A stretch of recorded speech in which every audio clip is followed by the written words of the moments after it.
From the Columbia University Language Resource Center, this is Said and Done, the podcast about languages and the people who speak them.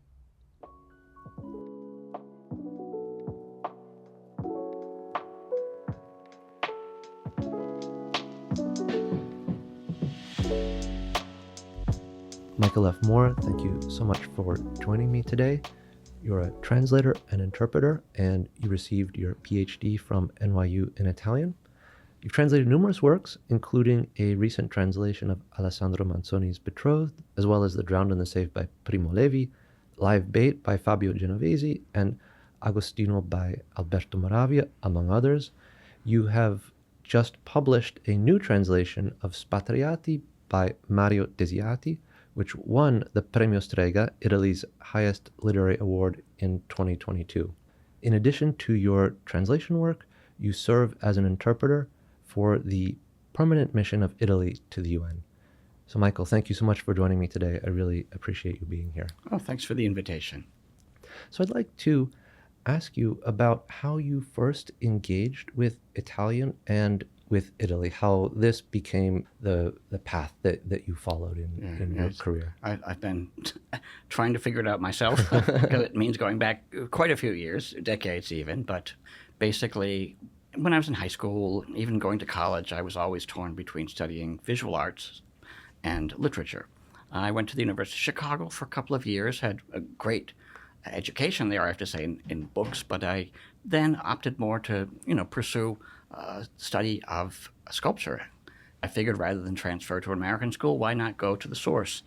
And I enrolled directly at the Fine Arts Academy Brera of Milano through the consulate. It was not an exchange program. It was kind of crazy now when I think back on it, because I was really unprepared for it.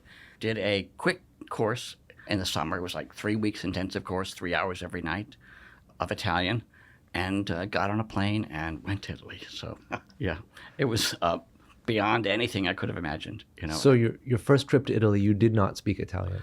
Very rudimentary. Okay. I had certain words, but there were two things. And when I teach language, I emphasize this. Sometimes people think that the more they know, the better they will be able to speak. It's not true. The most important thing is to speak, because once you start speaking, everything will come to you. Otherwise, you just keep storing up all this stuff, and you still can't open your mouth, because that's more of a psychological issue. Do you have the guts? I was speechless because I was just so afraid that everyone would start laughing. When I went to eat, I almost starved the first month, because I had this vision that I would go into a restaurant, open my mouth, and the entire restaurant would be on the floor laughing. I stayed in Italy 7-8 years. I went on to teach English, at an Italian language high school, and the students did like 6 hours a week. And I took a group to England one summer. They were always the sort of summer study thing. Mm-hmm. And there I found that the students who were like front of the class, raising their hands all the time and stuff, stayed in their rooms. And the so-called bad students, the bad boys, bad girls, were out talking to everybody. And I said, that's what I want from a language student. And do you feel like that's what you did in your, in the early phases? Definitely. I think that I've gone through so many different levels of Italian and experiences, from being a student in Italy in the 1970s, which was a crazy time, with the protests everywhere, a lot of political language. But then I became a teacher in Italy. And then after that, when I was doing graduate study, there was that whole other level of not just literary Italian, but lit crit talk. And then as an interpreter, different kinds of things. And finally, at the UN, working with Italian diplomats who use a very elevated register, using all kinds of forms that I used to tell my students no one used anymore in Italian, but there they were, they used a very rarefied Italian.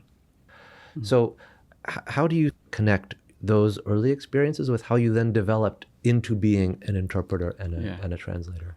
I don't want to boast, but I had a lot of experience of just learning Italian on the streets and not in books. And I think that definitely informs the way I translate. I think that when you go abroad like that too, you're translating in your head all the time. And that translation, as a profession, it was just one of the only things I could do in Italy, first of all, to support myself, that and teaching English. How it came about later, I never thought at the time that it was going to be my life, which it really has been. And it's almost hard to admit, that one thing has dominated my life to the extent that the Italian language has. So I just, I think I just have a curiosity. I keep learning new things. I'll learn a new word, and I'll just hear, and I ask. I just say, what does that mean? You just have to be honest about what you don't know. And then suddenly I'll notice the word all over the place. Yeah. So there's that, I think.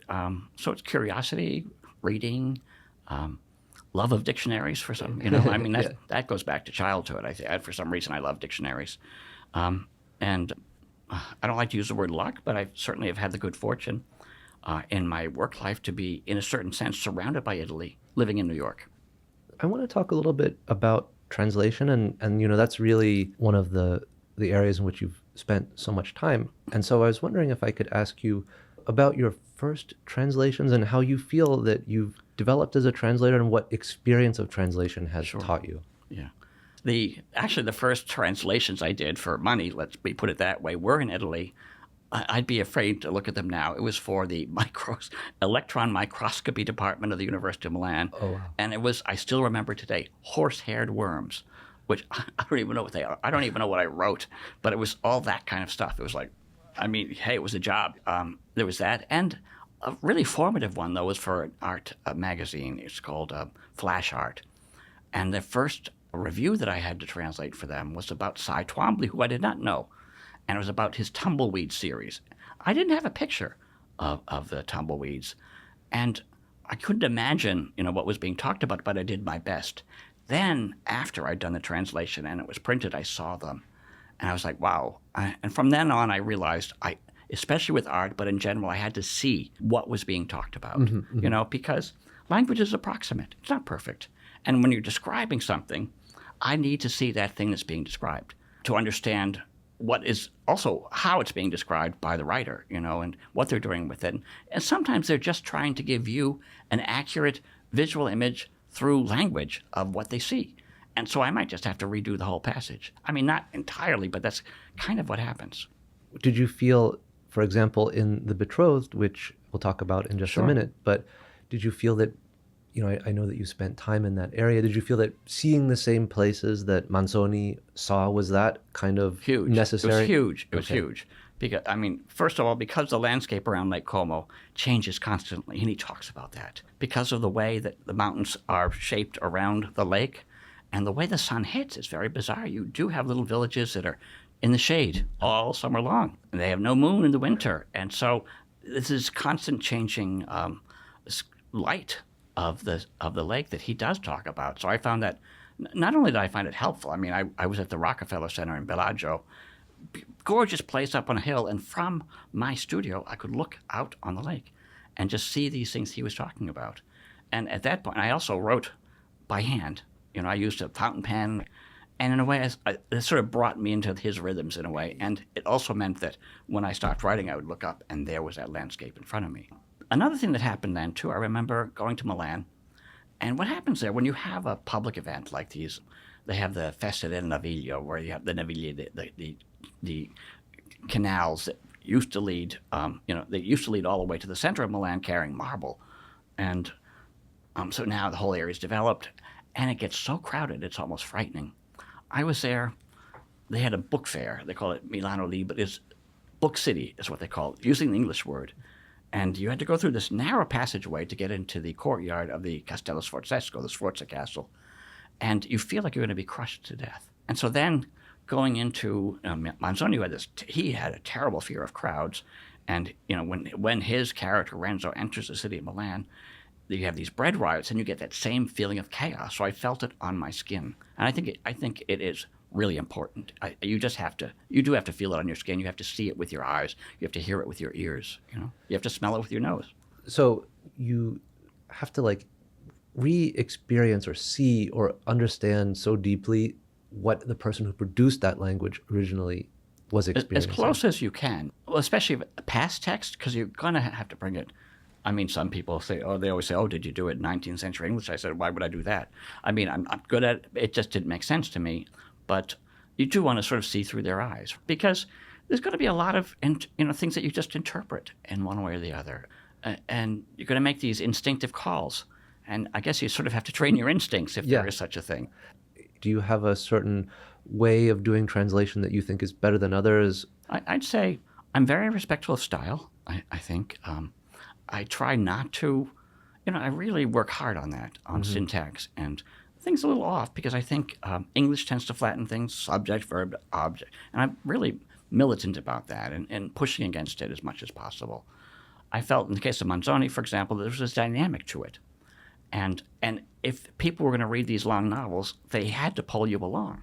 I would say that as a translator, I'm, first of all, very shaped by my experiences.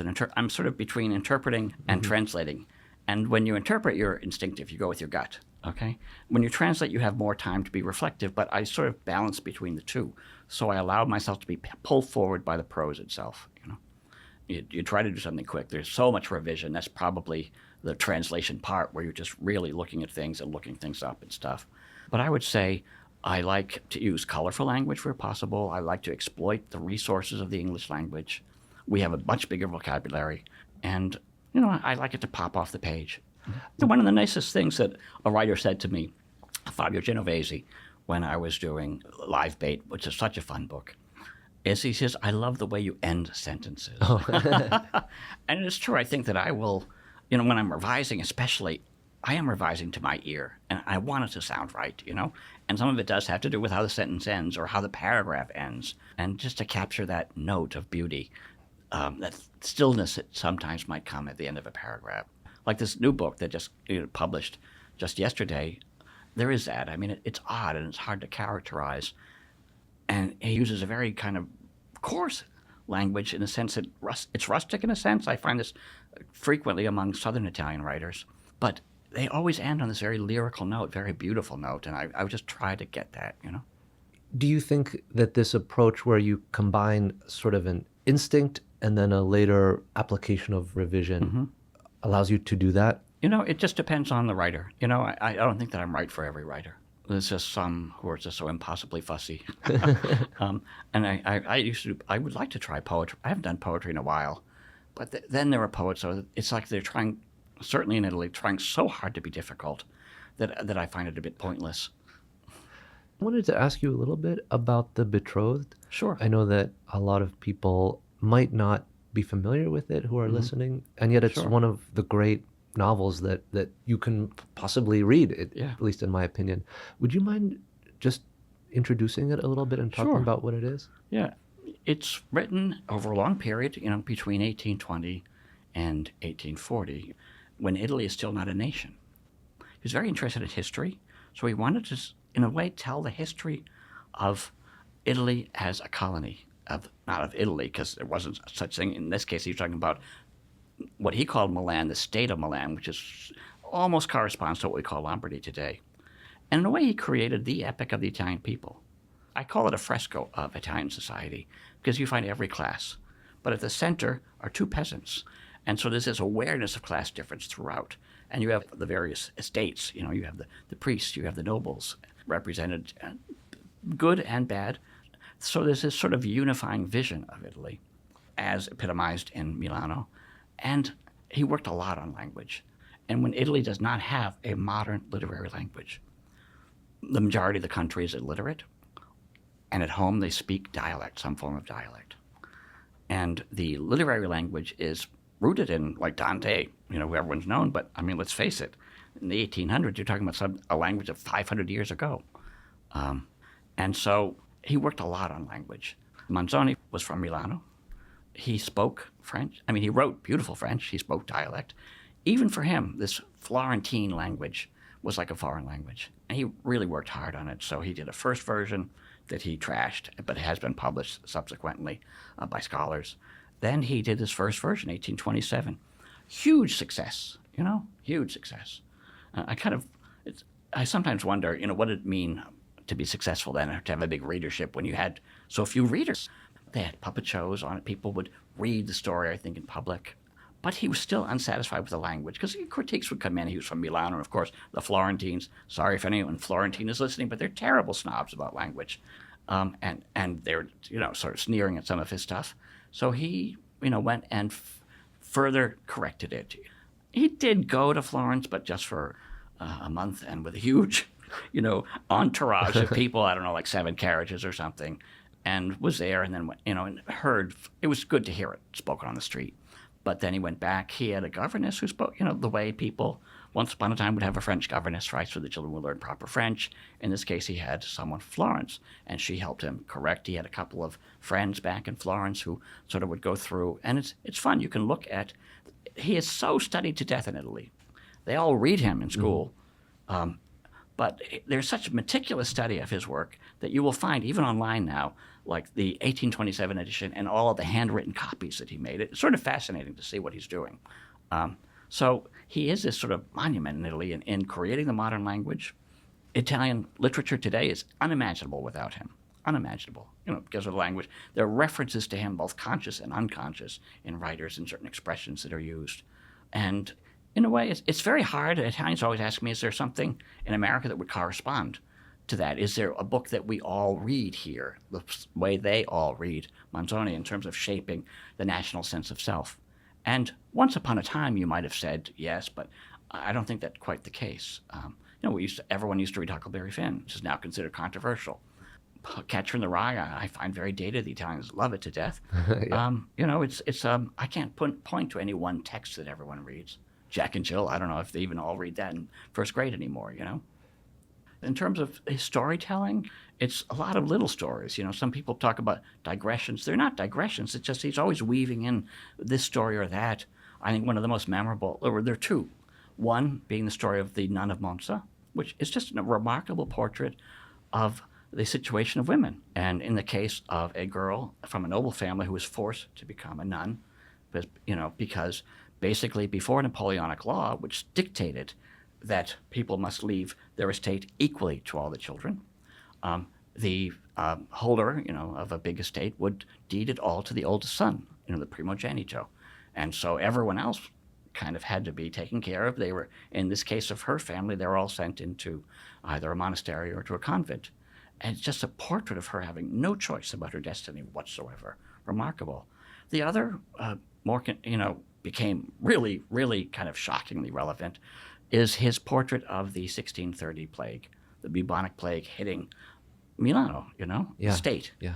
And chapters 31 and 32, he abandons. It's not fiction at all, and it's throughout the novel we have not real characters, but here there's no fiction whatsoever. He's looking at the documents from that period. So much of what he's writing is about correcting impressions of the past, teaching the Italians their own history, giving them a sense of choices between good and evil. But there he talks about how there's this war going on and how the mercenary troops brought the plague into Milan. And when COVID broke out, it broke out where? In Europe, in Bergamo, in northern Lombardy, which at the time it wasn't Lombardy, and everyone in Italy was reciting in their mind the first lines of that chapter 31. Were you working on that part of the translation when our plague hit? I was revising then. We made just a composite. I took those chapters and I made it something that could stand alone. I was hoping that we could do like an ebook, because everyone was talking about Camus. And one of my battles has really been for recognition of this book. I said it belongs on the same shelf as Tolstoy, as Flaubert, as all the great European writers. Why is it not there? And I thought this was an opportunity to introduce it. It was, and so what we prepared in that instance came out on LitHub, which has a wide readership. I have to say one of my ambitions, all along with this was to get that into American, literary critics' consciousness. And I'm so happy that did happen. The reviews all instantly said it was one of the greats of the 19th century. They realized it. Anyone who had read it before in the earlier translations tended to be really dismissive. Did you struggle at all with the translation of the title, or did you know The Betrothed was? I get asked that a lot by Italians, and I said, look, it's the only thing people know about this book. Why should I ditch that? So, and the only reason Italians don't like it is because they can't pronounce the th.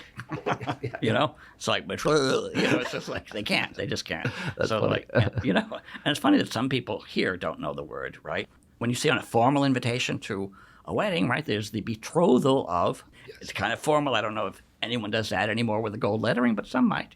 Like marriage banns. I mean, there were a lot of old-fashioned terms. And one of the things I was struggling with was courtship, dating. Hookups don't exist. How am I going to talk about this? And how does Manzoni talk about it? The only thing he says about this young couple that's going to get married is that Renzo discorreva con Lucia, meaning he spoke with her, right? Which you have to place yourself into a traditional society where you, a single young man, could not approach a single young woman, or a single young woman could not be by herself. Granted, she is a peasant, so she's not quite as cloistered maybe as someone from a middle class or upper class family, because she does go to work and she walks with her friends and stuff like that. But you could not frequent a single woman. It just didn't exist. I think that certain Muslim countries, that might still be the case. Southern Italy, until recently, that was certainly the case. So how do you make that alive in people's heads? This book is pretty long. So what are some of the biggest challenges that you felt that you faced when you were translating this book? The two biggest ones had to be the gride, these decrees that are actual documents and written in this 17th century Italian that Manzoni hated, which had lots of Spanish influence because the Spaniards ruled Milan at that time. And they were just really twisted. And also because Manzoni quoted the parts that were so contradictory and, hard to understand. That was a killer. And then these long, I'm calling them sermons. They're not sermons, but these long speeches by, for example, Borromeo, who's a real character, this Cardinal Borromeo, not Carlo, but his nephew, actually, Federico. There was a part of me that just was bored by them because, I grew up in the Catholic Church, and I just remembered these sermons, and it just put me to sleep. And so they were a struggle because of my personal sort of indisposition toward them. I was lucky, though, in having worked at the Italian mission. I was working very closely with a legal advisor who had a professor who specialized in the legislation during the plague. So he was able to disentangle these decrees, which I then disentangled, but then I had to sort of tangle them back up in order to give you the full effect that Manzoni gave you. And then with the sermons, I just remembered ecclesiastical, liturgical language, which I have in my ear from childhood. And I just tried to capture those words. There's one word, carita, which that was, someone asked me about that recently. Is it charity or is it love? I think I probably went back and forth on that one. I guess it depends on the context, too. Yeah, well, if you're looking at the New Testament, right, and depending on which translation of the New Testament you're looking at, what is Christ talking about? The problem, I guess, there's that, but there's also what does it mean in modern English? I studied Italian graduate work, and they always began each class with some etymological question. What does this word mean? And they always said what it really means is what it meant 500 years ago, which is nonsense. You have to give the public some credit, right? If you say charity today, people think of alms, of someone begging for something, a charity organization, but in a biblical context, it's love, in a New Testament context. So I went with love. So my experience of reading the Betrothed, the Promessi Sposi, I've read it continuously since I've started studying Italian, and it's always been so heavy for me to read. I love reading it, but it's a slog. But that's just me. Maybe I'm a bad reader. But when I read your translation, it was so cinematic. For me, it was like watching a movie almost. And there was this rhythm, and you talked about Manzoni's rhythm. And so as a translator, are you conscious of trying to capture a rhythm and create that sort of effect and create that fast read? Ideally, you would like to do that, but to create that effect, you have to work very, very hard for long hours. And so I think that's where the multiple revisions came in. The intention was certainly there, to have it move forward. And that is something I think that I'm very conscious of. Like, it's very easy to just sort of look at a text on the page. But if you're just doing that, it's flat. It doesn't move forward. You're so static. And there is that tension, I guess, in translation between looking up all those words and instead making them move forward. So I'm very conscious of this forward movement, I think, of prose. And I always say that is the way I read things nowadays. The Italians call it the deformazione professionale, the sort of way that what you do for your work distorts your approach to things. And mine is, I read the first page, and am I captured by the language? It's not even the characters. It's not the plot. It's just like, am I swept away by that language? Is it taking me on a trip someplace? You were talking about how certain parts of it, you had a personal, almost aversion. It was tough to do. Yeah. Are there parts of the Promessi Sposi that were just like so pleasurable to translate. There's lyrical moments. I mean, I think he does change register a lot, but chapter 1 begins with this beautiful description of Lake Como. And I really enjoy those moments because, I studied art, but I studied sculpture, but in my free time, I do landscape painting. And it was like doing a landscape painting. So, and Manzoni is very picturesque in the way that he writes. So those moments were very enjoyable. It was like sitting in a field and painting, I can imagine. It seems that this translation that you've just published, Spatriati by Mario Desiati, is a very different kind of book. You mentioned earlier that you're not for everybody, you're not a translator for everybody. So can you talk about the difference between translating Promessi, Sposi and inhabiting that world, and then also about this new translation by Mario Well, Desiati? I mean, first of all, the author is alive, right? So, I met him, and it was not easy at first. I was trying to figure him out. He was trying to figure me out, I guess. And then we finally clicked. It took a while. It took a single gesture, actually, and then I got it, which was because he's both a bad boy and a good boy, He did a previous novel, which is really hysterically funny and kind of pornographic. And this one instead isn't like that.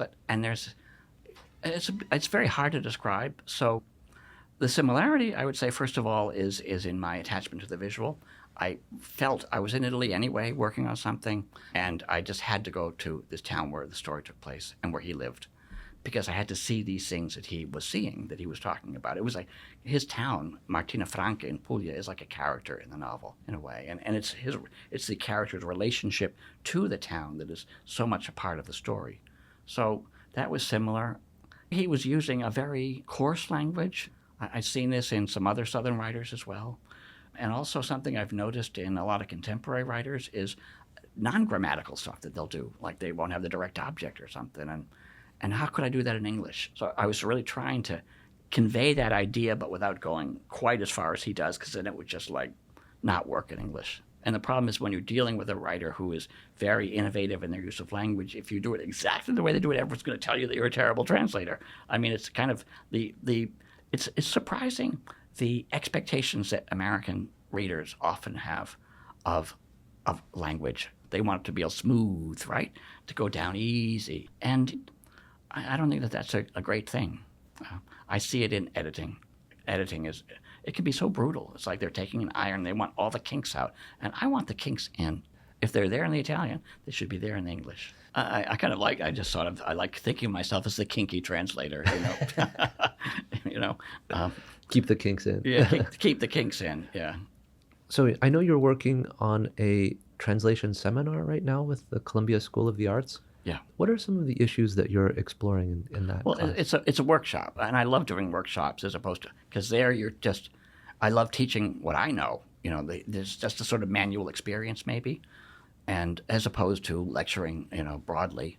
And so it's really through, working on a translation, from picking out a text to understanding its stylistic features and recreating them in English.